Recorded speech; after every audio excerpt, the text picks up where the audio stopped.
ready to go? We are ready to go. I am ready to go. I have had 2 cups of coffee. I am ready for anything. My goodness. Excellent. We, Okay. in the United States, they've done surveys. 60% of the population, adult population, drinks coffee every day. And I account for a huge percentage of the coffee consumption all by myself. I'd like to begin by telling you what I've been doing for the last several days, weeks, months. Since the COVID problem began, I have been home. I've been home alone with my girlfriend. This is wonderful. And we have only been married for 55 years, so we're doing very, very well. Um, Also, as you can tell, I've been exercising every day. I've been practicing the piano, not just playing the piano, and I've been working. My model, my inspiration has been Isaac Newton. Remember him, the greatest physicist, he and Einstein, the greatest physicist who ever lived. During the plague, Isaac Newton stayed home. He stayed home in his own house, didn't go out, etc. He had always been a mediocre student at Cambridge, but while he was home, let me tell you what he did. He invented calculus. He started the study of modern physics. He did brilliant work in optics, brilliant work in studying gravity and how it works. This has been similar. This has been an amazing time. There has been a lot of suffering with COVID. Uh, for me, it has been a magnificent time because of being home, as I told you, with my girlfriend, and also getting so much exciting work done. And I'm very happy to report it to you today. Um, Let me tell you what has been happening on Friday mornings with me in Southern California. And this has also been very career changing for me. Every Friday morning at the local grocery store, they have a special time when you can go shopping for old people only. And I qualify for that now. So the first time I did that, early in the morning, 7 o'clock in the morning, I took all my groceries and I got into line to the cashier. And I noticed that the cashier had his name written on his shirt, and it was a Hispanic name. His name was Fidel. Now, my Spanish is not my best language. It's like number 4. But I spoke to him in Spanish. He answered in English, which is what they are asked to do. I was ready. I'll tell you what I said. And I said this all in Spanish. I said, Fidel, please, you can help me. Tú puedes ayudarme. I said, one of my goals is to speak Spanish the way you do. Quiero hablar español como ustedes. I said, please help me. Let's speak Spanish. Hablamos español. He was so happy. He answered me in Spanish, and we had the first of many, many conversations. Now, I've been having conversations with Fidel for over the last year, and I have gotten better. Here's how I know.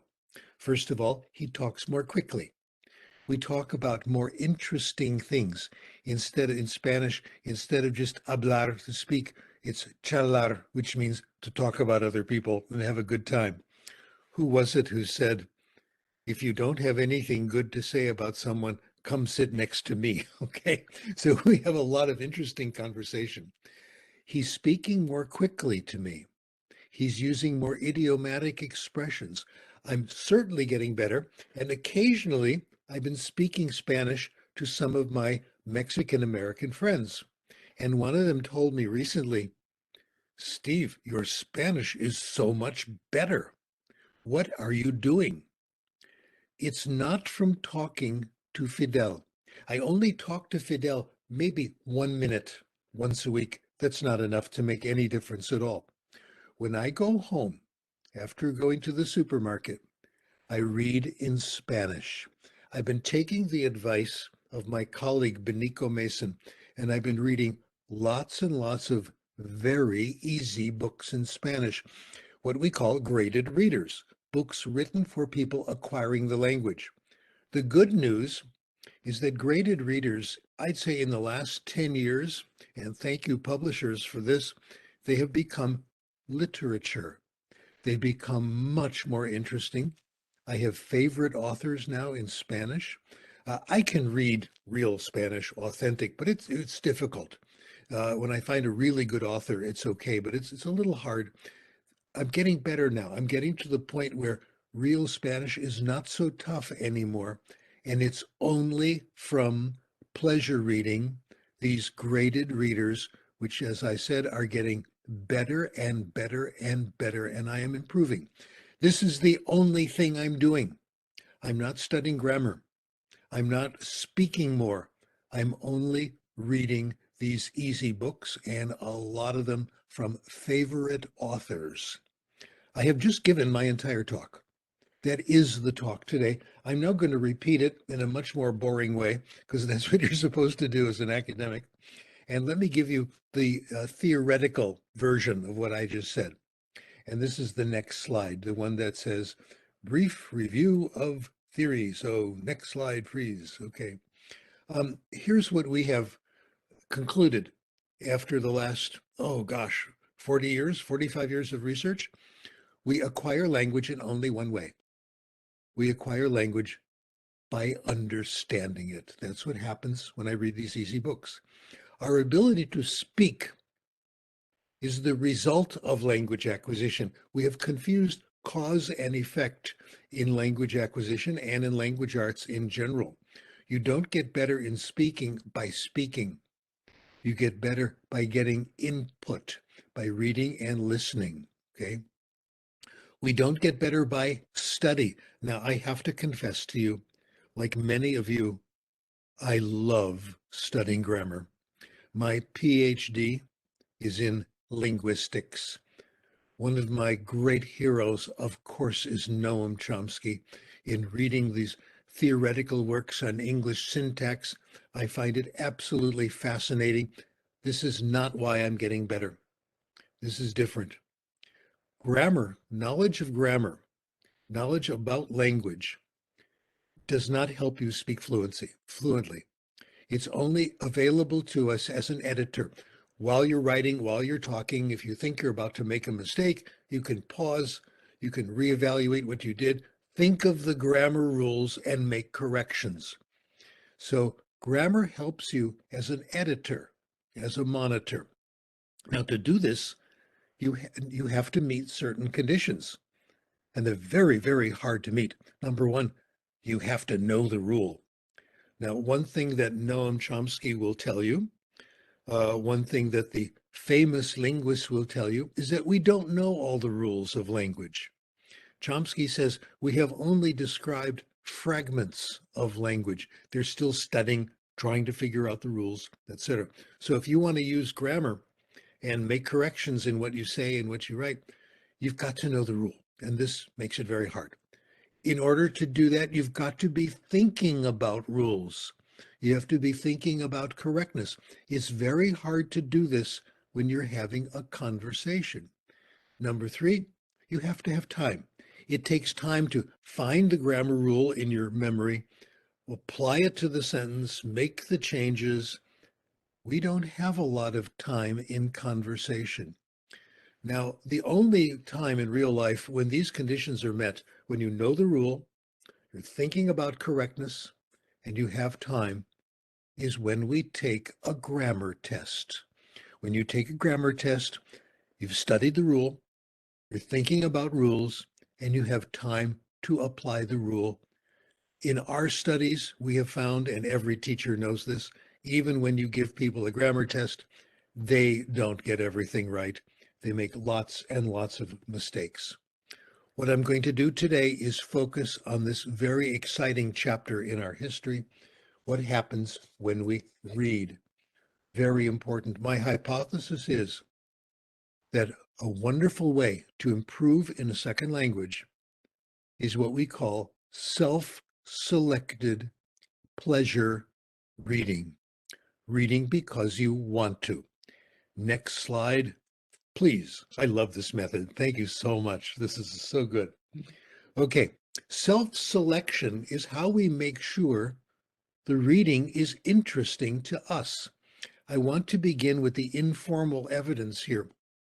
I'm going to tell you what happened to me in secondary school, and I am predicting that the same thing happened to you. When I was in high school, secondary school in the United States, I took what we call English class. It was required. In English class, we read classic novels, the great novels. I read the books. I took tests on the books. I passed all the tests. I don't remember a single book that I read in secondary school English, not one. Please, think of your own experiences. If you remember a book or two, that's great, but that's about all for most people. What I remember is the books that I wanted to read myself. In fact, I remember nearly all of them. I read two kinds of books when I was a teenager. I read, first of all, science fiction. I read Isaac Asimov, Arthur C. Clarke, Robert Heinlein, the great science fiction writers. I loved it. In fact, in other languages, what I look for first is good science fiction. I just still love it. Um, Also, I read baseball stories. Can you believe that? And they were wonderful. I remember all of the baseball stories I read, absolutely. And I've reread many of these books over the years because they were deep and philosophical on ethics, how to live, etc. Also, some very good evidence that self-selection really counts is what happens when someone gives you a book as a gift. Someone gives me a book, says, Steve, this is going to be a great book. You're going to like it. And then what I fear is that a little while later, this friend will say, how did you like the book I gave you? And 9 times out of 10, I haven't read it. Here's a wonderful comment by an American humorist, Garrison Keillor. He says, as a former English major in school, people give me gift books. I'm a sitting duck, an easy target for gift books. In the past few years, I've gotten Dickens, Thackeray, Smollett, Richardson, Emerson, Keats, Boswell, and the Brontes, all of them great. None of them ever read by me. All of them now on my shelf, looking at me and making me feel guilty. I have the same shelf. Someone gives me a book, and if you open it up that says, Steve, I hope you like this, okay? I take something, I cover that up, and I give the book to the library, right? Because now there are exceptions. There are some books that people have given me as gifts from some people, and those books are important to me because these are people who know me. There's one person in particular, when he recommends a book, I read it right away, and that's our son, because he understands me better than anybody, better than I understand myself, and he's always right on the book. Professional books, very often people make good suggestions, but in general, gift books show that we have to select books ourselves. Then it counts, then it's important, okay?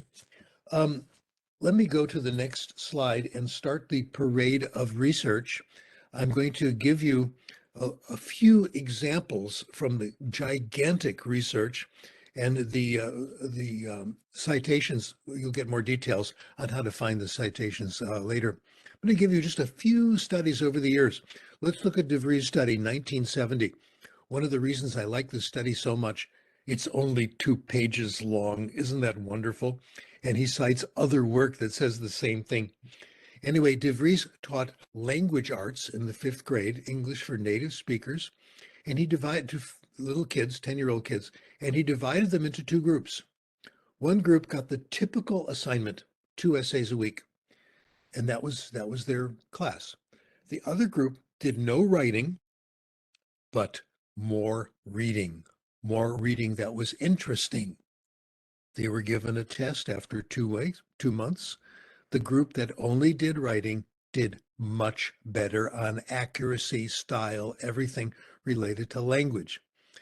Our colleague Sian Lee from Taiwan has done a couple of studies that show this as well. In a major study, lots of statistics, etc. She found, this is for students of English as a as a foreign language in Taiwan, university level, the amount of reading that they did, this predicted how well they wrote. But the amount of writing they did on their own, leisure writing, no relationship. We find this in study after study. The next study that Dr. Lee did was to look at what self-selection did versus assigned reading. She taught a class in which the books were assigned, and the faculty, who were quite experienced and knew the students quite well, made sure the books would be interesting. Bestsellers, books based on current movies, and that was compared to complete self-selection. So even though they tried hard to get interesting books, the self-selected group did as well or better on the language test. The next one is one of my all-time favorites. Lin Shin and me. Shin is again, one of my former students, Fei Shin. She talked about a high school student who was fluent in English, but an interesting pattern. At the beginning of the year, they gave all the students tests of reading. Okay. At the beginning of the year, she got a score on a reading test. Then they gave them another test at the end of the year.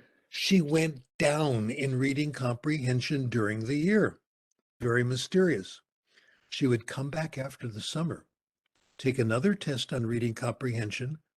Her score was higher than it was the previous year. So she's had a test at the beginning, then she went down, then took another test the next fall. Her score was up higher than it was before. What was she doing over the summer? She went to the local public library and read for pleasure. She read all the books that young people like to read at this age. Some of you know the Sweet Valley series. This is not great literature. You know, the Nancy Drew mystery series. She read about 50 books on her own over the summer that she found at the public library. Her mom, who was the first author of the study, said, you know, maybe Sophia should stay home and not go to school. She's getting worse in reading over the year. Okay, more studies. This one was Beniko Mason's work, and I worked on it with her in one of the papers. Beniko Mason developed a method, and her method was the inspiration for what I do with my own Spanish. Once the students have reached the low intermediate stage, she starts a method called guided self-selected reading.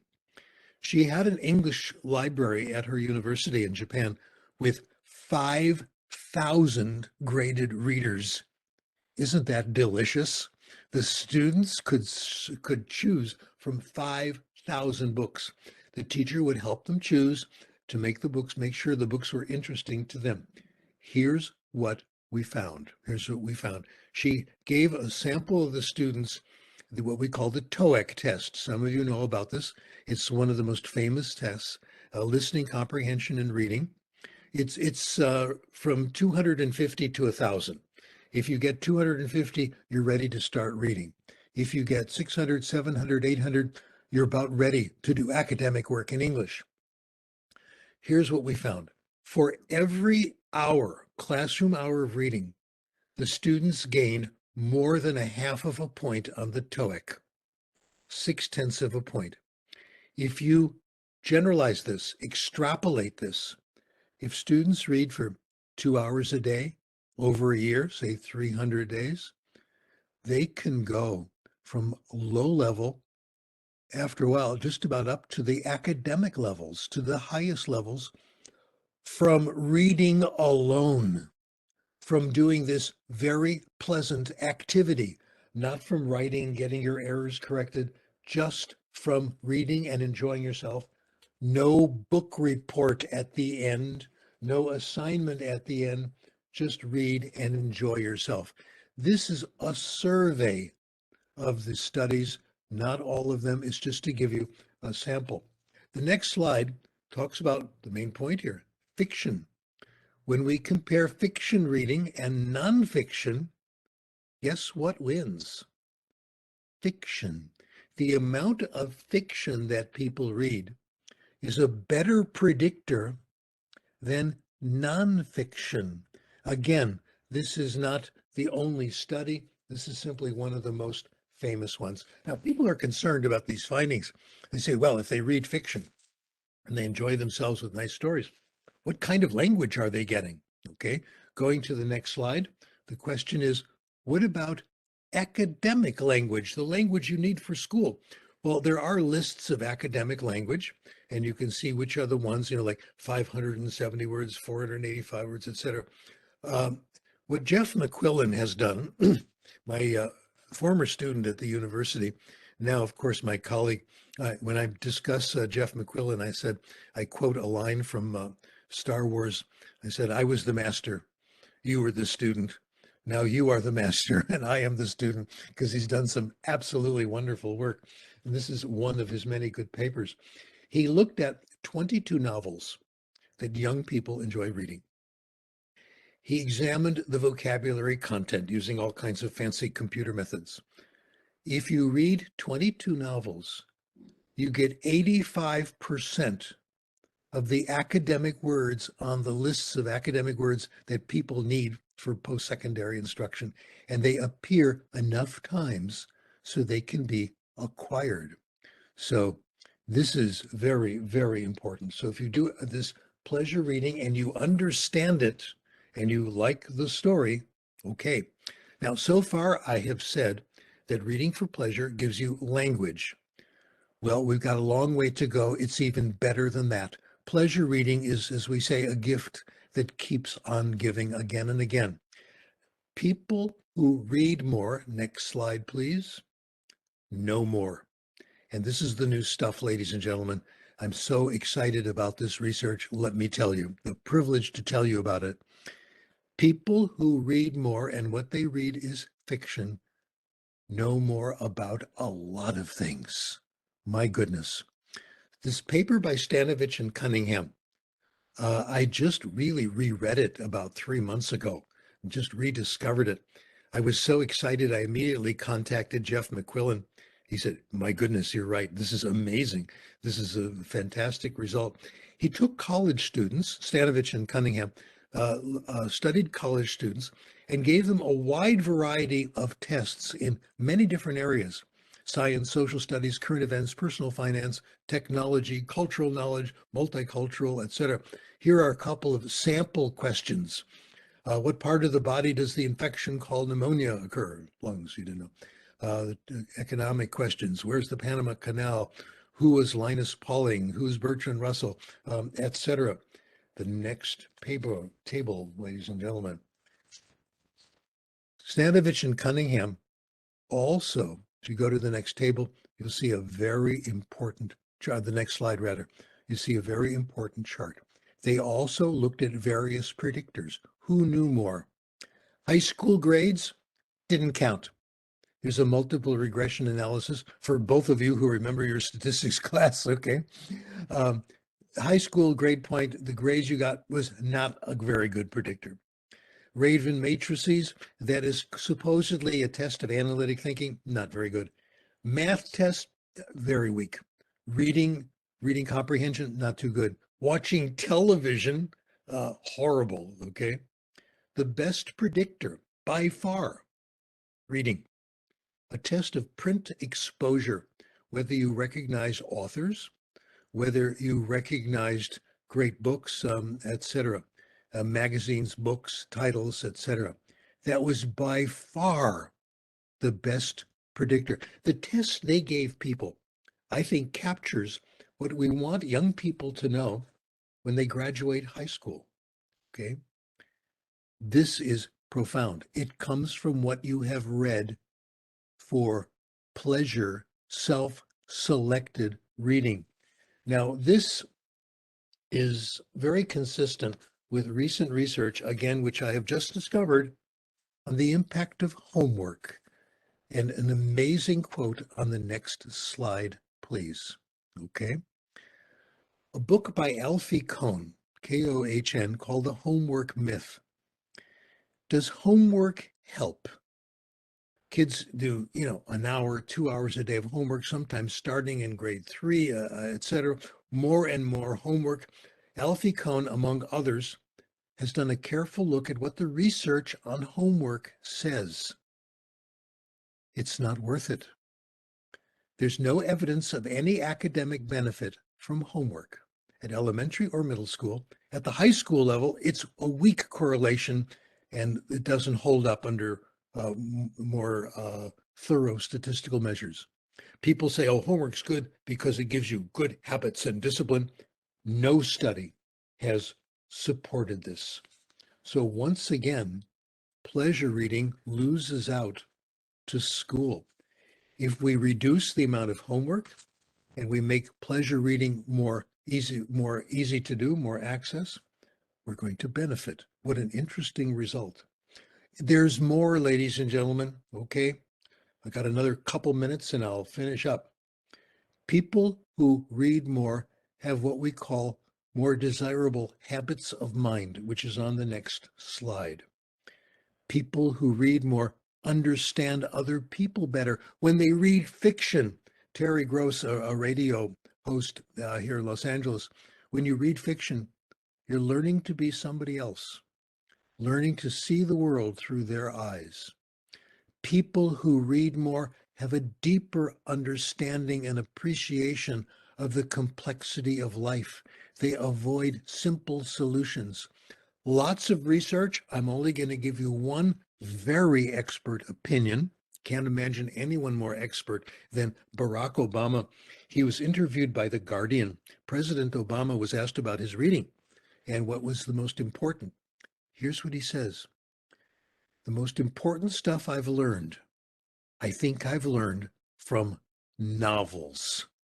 Empathy, being comfortable with the notion that the world is complicated, full of grays, but there's still truth there to be found.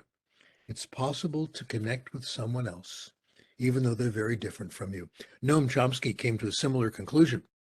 He wrote, I think we will eventually discover more about humans and how we think from novels than from scientific psychology. My concluding comment, rather predictable. The first step in taking advantage of all this, access to books, supporting libraries. Make sure students have lots and lots of access to what they want to read, books that are desirable. Here is the work of Keith Curry Lance, an American researcher on libraries.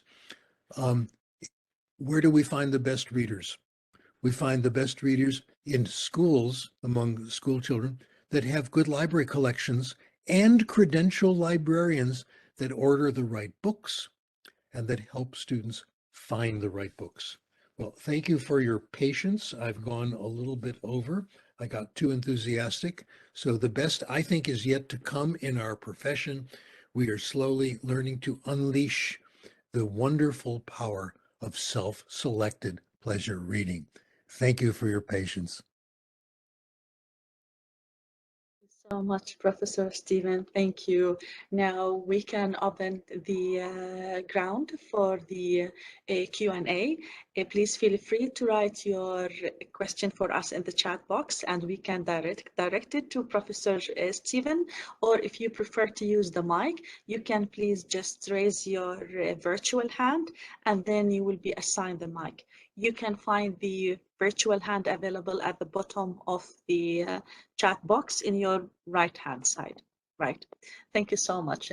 Now, okay, interesting. Let's please address some of the questions that we have received already. And the first one is by Michael Bowles. Michael is asking, for L2 learners, how important is it to read graded reading at the right level based on your receptive vocabulary knowledge? Thank you for the question. It is exactly the right one. It's super important. Self-selection. What Benico Mason does is when the students are ready to start reading, she invites them to sit at a big table, small groups, with lots of graded readers spread out on the table. The students are free to sample them, pick them up. She knows the students very well. She can suggest books. And here's the important thing. You don't have to finish every book you start. You can try it out. You can take time and sample it. The same thing we do when we go to a bookstore. We try it out. Another thing we do is we take advantage of our friends. There's a wonderful method that a library teacher invented, and she wrote, Adriance is her name. She wrote a wonderful paper on it in the school library journal. Very simple things and cost absolutely nothing. Let me take a book here as an example. Here's a book I read in Spanish. Adriana Ramirez, one of my favorite authors. What they do is they read the book. If they like it, they take their pen and they put a star in the inside cover. That's it. The cost is zero. Students go to the library, they find a book with 10 stars. It's a recommendation. So we let students help each other. We don't do book reports, papers, assignments. Simply say, this book was good. I liked it. Some of the books in the library will have 15, 20 stars. Some won't have any. That gives other students a pretty good idea. Yes, thank you for that comment. Much more efficient than book reports. Okay. The last thing we ever want to do, we want to go on and read some more. Okay, next question. We're off to a good start. Okay, the next question is from Samahar Jabri, and she's asking, how can readers avoid mind wandering when they read? Okay, you can avoid your mind wandering through self-selection. If your mind wanders, maybe that's not the right book. That was a great question. Exactly. Oh, there's another one that just came up. Let me jump to this one. Is there a difference between digital books and hard copy books? Let me give you my sophisticated expert answer coming from years of research. I don't know. I have no idea. The research has not been done. I kind of doubt that there's a big difference as a reader. We get very used to reading digital. I sure hope that digital works because it's a wonderful way of getting lots of print into the lives of people very quickly and easily. So great question. I don't know the answer. Let's find out. Okay, that's great. So ready for the next question? And Next. the next question is, how come polyglots acquire and are fluent in, say, 8 or 22 languages accent? Okay, in addition to the language acquisition, is their language acquisition different from others? Very good question. Again, this one I've studied a lot, and I have written papers about polyglots. I have met them, and what I've discovered is that polyglots have the same brain we do. They know how to do it. Lomkato, the first polyglot I met who knew about 20 languages, she said, there's nothing different about me. I just know what to do. Okay. And her favorite technique, reading, reading, reading for pleasure in other languages all the time. Other polyglots have told me the same thing. Steve Kaufman knows about 20 languages, and I have been with him when he's speaking these languages. It's just remarkable. Okay. Uh, Reading is extremely important to him, always reading. He reads in Chinese, he reads in French, he reads in Spanish, and I have been with him when he's speaking these languages, and it's just absolutely amazing. He has given me, well, I've heard him give this great advice. He says, don't worry as a polyglot being perfect. Don't worry about getting everything right. Don't worry about making mistakes. Nobody cares. Isn't that wonderful? He says, no, they're more Very wonderful. interested in what you're saying rather than how you're saying it. Another great piece of advice from Steve Kaufman. He says, when I'm reading in another language and I come to a word I don't know in the text, if I look it up in the dictionary, by the time I get back to the book, I have forgotten the word. He says, if I don't look up words, I enjoy the reading much, much more. And each time you see the word in print and you kind of understand it, you get a little bit. And over time, you build up a huge vocabulary. All the polyglots have told me we are not special. There's nothing different about our brains. They have the same brains that we do. They simply get more input and they know how to do it. And that, again, great question. Right. And another question now by Mudesser Mushtaq, who is asking, textbooks which are based on literature for ALT pose problems for students who want to read essays or topics from their own fields, such as social sciences, for example. طيب, how can a teacher motivate students in such a context or in such situations? Well, I'll answer two parts of that question. What we want is for people eventually, certainly, to read in their specialty. Okay. I do lots of reading in other languages about language acquisition, especially if they talk about me. I always read the article. All right. Now, I got the fluency for this and the competence by reading lots of easy fiction. One study found that if you read 1,000,000 words of science fiction, about a year's reading, you gain the academic vocabulary you need for all areas of science. Isn't that wonderful? Do pleasure reading, and it will give you the competence to eventually read in your specialty. Very, very nice. The world is designed to give us an easy path for English for special purposes. So easy reading first, and then move on to your specialty. Great question. These are wonderful questions. Thank you. A+ on questions today. Great. And we can take some of the questions from the list, people raising their hands. We have Fajr. Fajr, are you ready to ask your question, please? Go ahead. Hi, Fajr? can you hear me? Yes, we do. Thank you. Thank you, Dr. Wafa. Thank you, Professor Krashen, for this very informative presentation. So my question is, while I see the connection between self-selected reading and language acquisition, I would like to hear your opinion about the role of participating in activities like book clubs to discuss the reading. Would you say that such activities can actually help test, develop, and/or validate that acquisition? Great question. Another good, you guys, you get A+ on questions today. This is wonderful. Again, I will give you my expert opinion based on years of research. I don't know. There's been no study of book clubs. That would be a wonderful study. I suspect that it would be very helpful because you get to meet people who have similar tastes as you do, similar, ideas that they want to read about, and you get to know about more literature of the kind you want to read. So I suspect it will work. I don't know about studies.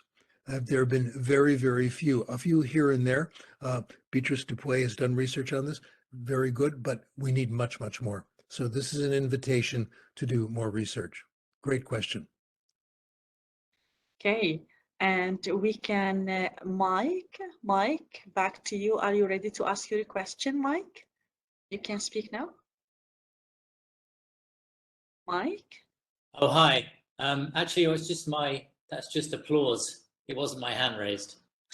Oh, right, okay. But I can't lower it. I think only the host can lower the applause. Okay, that's great. So you have Sorry good about the confusion. virtual. Okay. That's fine. Thank you, Mike. Right, so we can go back now to the chat box. Another question from Muftah Hamid, who's asking, do you think that pleasure self-selected reading is beneficial for first-year university students with beginner proficiency level? Probably not. It's probably going to be much too difficult. What Dr. Mason does is have a lot of sessions of listening to stories that the teacher makes comprehensible. What Dr. Mason does, she prepares stories for beginning level students, carefully selects them, stories of universal interest like Grimm fairy tales, etc. And she knows which words are going to be difficult. She'll have pictures, she'll draw pictures, etc., explain them. She did it in Japan when she was teaching EFL and had the same language as her students. So occasionally she'd give an occasional translation when a word was tough, but not very often. Stories for beginners, listening to good stories. Everybody likes to hear stories. The research on first language development says 90% of children say they love it when mommy and daddy read stories or tell stories to them. The 10% who don't like it, the parents don't like to read stories. I find that hard to believe, hard to imagine anyway. But stories, listening to stories is always very pleasant, and it builds language, grammar, vocabulary, etc. So good question. Thanks for bringing this up. I should have mentioned it. The first stage, stories, listening to stories. Many beginning language teaching methods today use stories at the beginning level. I think that's a huge step in the right direction. Thanks for asking. Thank you. And another question by Ahmed El-Janadba, who is asking, can you please comment about using translanguaging in teaching L2 language from very low level to advanced levels? Okay, translanguaging, was that the word? I've had a hard time understanding what that means. New terminology puzzles me like it puzzles you. But if I do understand it correctly, it means using the first language correctly to make second language input more comprehensible. If we give people Yes. lots of information in the beginning, then what they read in the second language will be more comprehensible. What we do in bilingual programs, you first make sure the students get lots of input in the primary home language. When you get input in the primary home language, you develop literacy. Literacy transfers across languages. I co-authored a study on this. This was Spanish English children in the United States. Their ability to read in Spanish in second grade predicted their ability to read in English in the sixth grade. Other people have found this. This is an idea pioneered by Professor Jim Cummins from Canada, a breakthrough idea. We also like people to have subject matter knowledge in the first language. So reading for pleasure in the first language is going to be a powerful, powerful help for everything. More knowledge, the world is more comprehensible. Second language reading, second language input in general will be more comprehensible. Thank you for the question, everyone.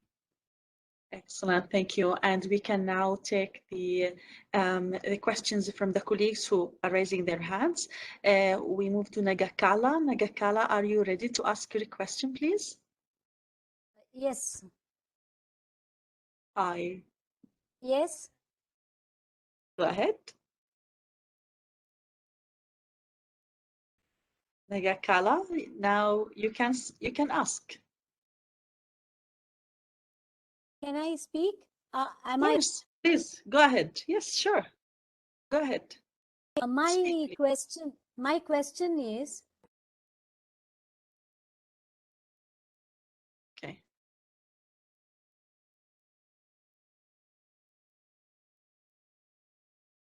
Nagakala has got an issue with her mic, I think. Yeah, I think so. Okay.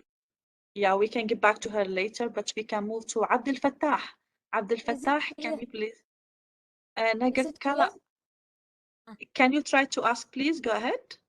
Yeah, I was asking, the question is, when compared to Westerners, Easterners have a problem in reading, in the sense like they don't read much.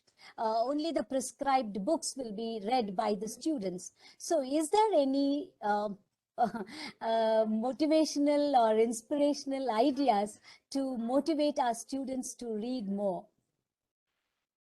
Good Thank you one. very much. I have to keep complimenting the questions, and that's real. The questions are just exactly right, my opinion. How do we motivate reading? Several ways. Read aloud, telling stories, okay? Putting stars in the book so students can see which ones have been successful.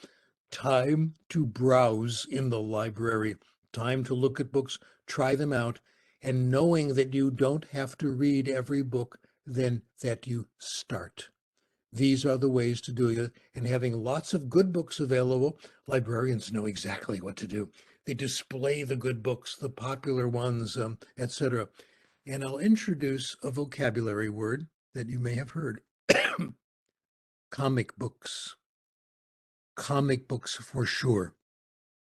There was a wonderful study done in American high school about 20 years ago. These are for young teenagers. They put comic books in the school library, graphic novels, but did not allow them to circulate. You had to go to the library to read the comic and sit down and read it. They found a huge increase over 2 months in library traffic. Far more kids came into the library, and circulation of non-comic book material went up about 30%. Make sure there's good stuff to read, make it available, give students time and place to read it, and reading will improve. We all know there's nothing more exciting than a new graphic novel that has encouraged so many people to read. And again, the quality, even the quality of comic books has increased enormously. The breakthrough came in 1961, the beginning of the Marvel comic book company and for the English speaking world and all over the world, where we had heroes, superheroes with problems, real life stories got very interesting. So yes, delicious, wonderful reading that they can't wait to read, make it available, time and a place to read. Okay, time for a couple more, Al. Yes, we have got Abdel Fattah. Abdel Fattah, you can now ask your question, please. Thank you. Can you hear me? Yes, Yes. we do. Okay. So first of all, you, Professor Krashen, for your fabulous presentation. My question is, can learners learn or acquire a foreign language by just being exposed to comprehensible input till the language comes naturally, or they need to take risks by trying to produce the language, even if they are beginners? In other words, should teachers impose on their students to produce the language or not? Okay, let me give you the evidence. There is something called forced speech. Forced speech is when you have to speak in the language and you have not acquired what you need. You've consciously learned it, but you haven't acquired it. I wrote a paper on this called Down with Forced Speech. It's going to be on the bibliography, as you see. This all began for me, I'd say about 45 years ago, and my daughter is the hero of the story. My daughter had gone down the street to play with a neighborhood child in a family we knew very, very well. And my job was to go to the house and pick up my daughter and her friend and bring them to my house because the mom of her friend had to go do something else. So I went over and I was ready to take the two young ladies, about 6 years old, to our house. And the mom said, wait, I've got to go take my pill before we leave, before you leave with the girls. She runs into the kitchen, gets water, takes a pill. And again, these were very close family friends. Okay. And I said, what was that all about? What are you taking? She said, I'm taking Valium. That's like Prozac, anti-anxiety medication. And I said, what's going on? She said, well, I'm going to my Spanish class at the community college, and Spanish class makes me very nervous. So I دكتور asked her صلاح why. انتوا عملتوا الهوست فخليه هو يحول.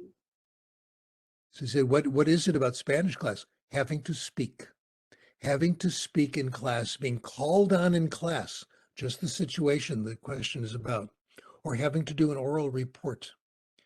People get very nervous. What we have found from looking at natural language acquisition in the environment, normal environment, people don't talk right away. They have a silent period.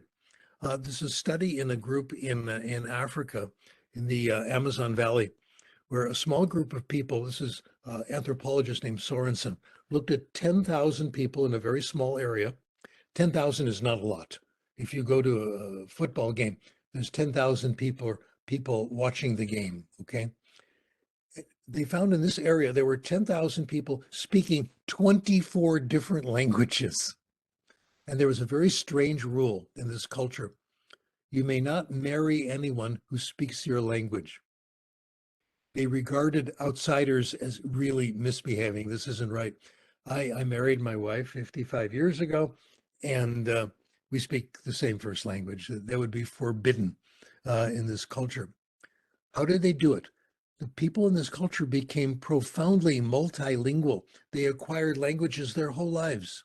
Mommy's language, daddy's language, the language of the small group, the larger group. How did they do it?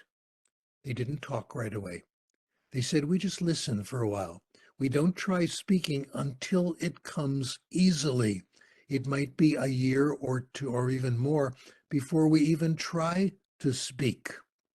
We can do better than this because we have language classes.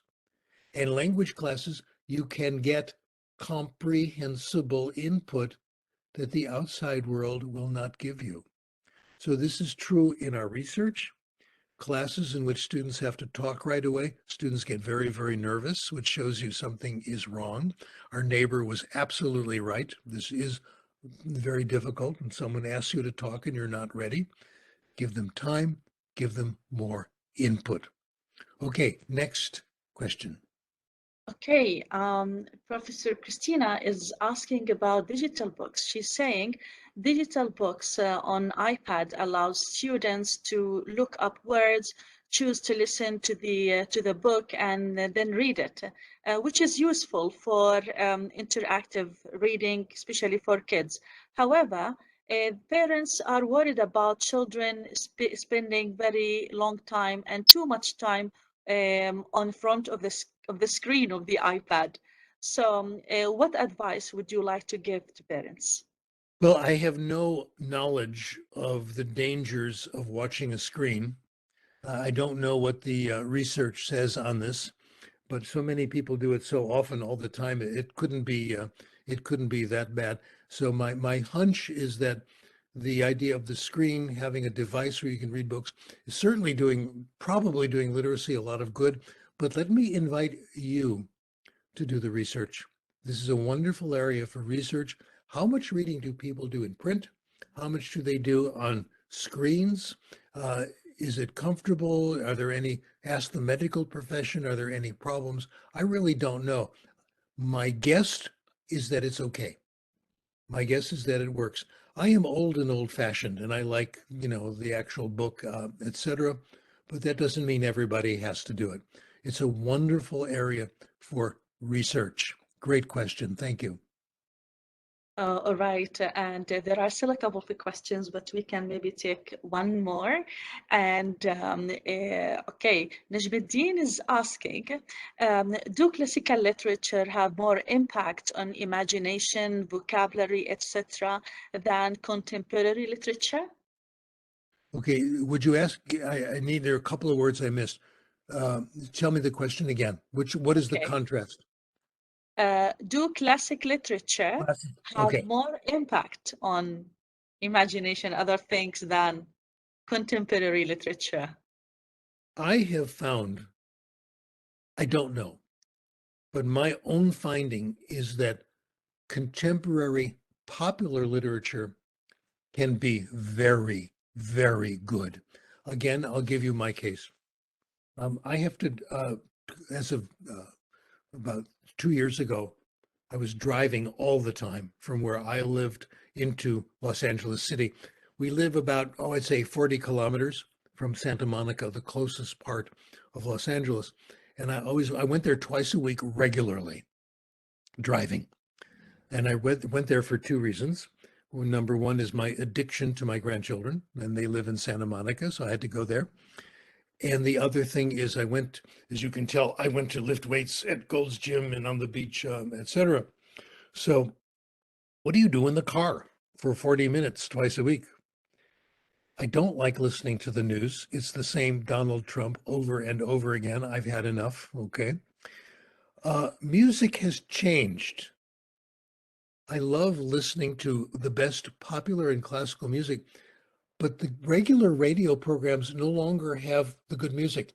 They have changed that to radio stations you have to pay for, and the ones you get to free are not the best music.